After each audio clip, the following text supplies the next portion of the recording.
Алкохолът и хората се познават от далечни времена. Някои изследователи твърдят, че бирата предшества хляба и именно алкохолът е основна част от еволюцията. Дори боговете потвърждават, че животът винаги е бил обвързан с виното. Така си е. Кога и колко участва алкохолът в човешкия живот в днешни дни?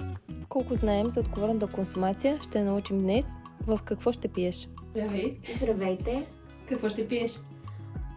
Един сайдър.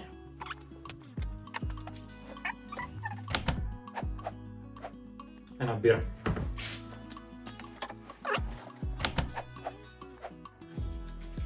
Ако имате бира.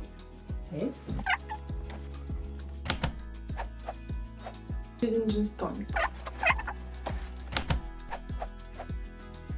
Бих пинал един сайдър, Добре. ако имате.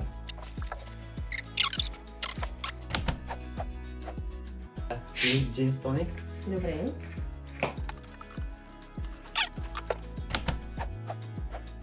Има ли значение полът на човек за обработката на алкохол? Да или не? Вероятно, да. Да, според мен има значение. Да.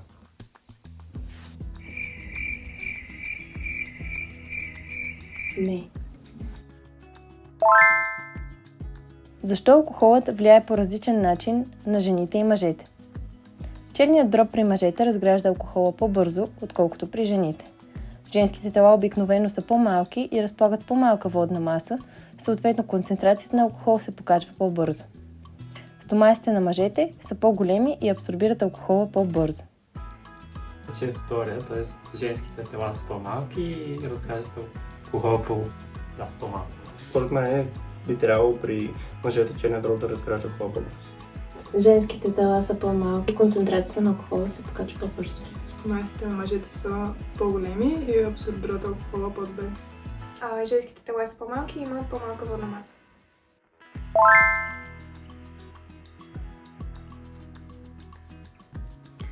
Препоръката за здравословна нискорискова консумация на алкохол е за не повече от една стандартна напитка на ден за жени и не повече от 2 стандартни напитки на ден за мъже над 18 години.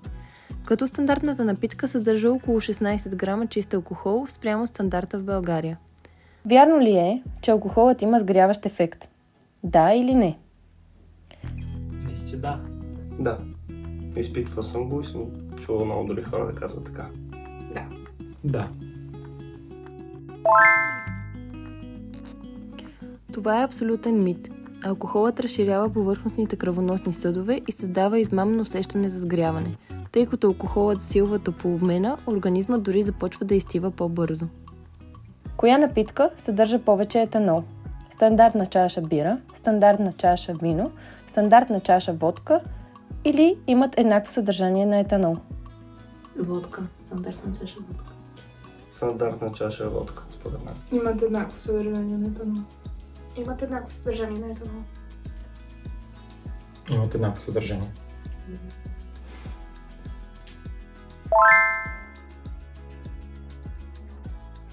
Стандартните чаши, в които се пие съответната напитка, са различни по обем. Затова всяка стандартна чаша с бира, вино или спиртна напитка съдържа приблизително едно и също количество етанол. Кой е най-добрият начин да намалиш съдържанието на алкохол в тялото си? Да изпиеш чаша кафе, да изпиеш лъжица зехтин, да си вземеш студен душ, да изчакаш достатъчно време. Да, спиеш лъжица зехтин. Принципно бих заложил да изчакаш достатъчно време, но баба ми ме е учила, че с лъжица зехтин всичко се оправя, така че ще кажа отговор Б. Да изчакаш достатъчно време. Да изчакаме достатъчно време. Да изчакаш достатъчно време. Да изчакаш достатъчно време. Вашият черен дроб се нуждае от час до час и половина, за да неутрализира стандартна алкохолна напитка. Също така е важно да пиете вода, тъй като алкохолът дехидратира организма. Следователно рецептата е вода, сън и време. Колко увеличавате риска от пътно-транспортни происшествия? 3 чаши алкохол. 2 пъти, 5 пъти, 7 пъти, 10 пъти. 10 пъти. 5. 7 пъти. 5 пъти. 10 пъти. В Европа консумацията на алкохол е причина за 40% от смъртните случаи и между 25 и 30% от травмите при пътните катастрофи. В България 5% от пътно-транспортните нарушения са свързани с употребата на алкохол. 3 питиета увеличават 10 пъти риска от пътно-транспортни происшествия. За да избегнете подобен риск, изберете да се приберете с градски транспорт, извикайте си такси или останете да спите при ваш приятел. Смяташ ли, че смесването на бира, вино и спиртни напитки те напива по-бързо? Да или не? Вероятно, да. Да. От моя опит, да. Да. Да. Да. Алкохолът е алкохол, независимо дали е от бира, вино или спиртни напитки. Ефектът се определя от количеството алкохол и бързината, с която го изпивате, а не от неговия вид. А сега е твой ред. Можеш да тестваш своите знания на quiz.responsibledrinking.eu. Какво ще пиеш? Ти избираш. Всички участници в проучването се прибраха с градски транспорт.